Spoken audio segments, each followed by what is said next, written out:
magbabago. Pangako sa iyo, sorry na. Nakikinig ka ba? Malamang sawa ka na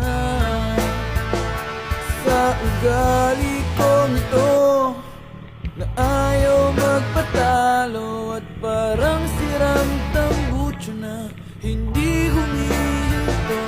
Sorry na.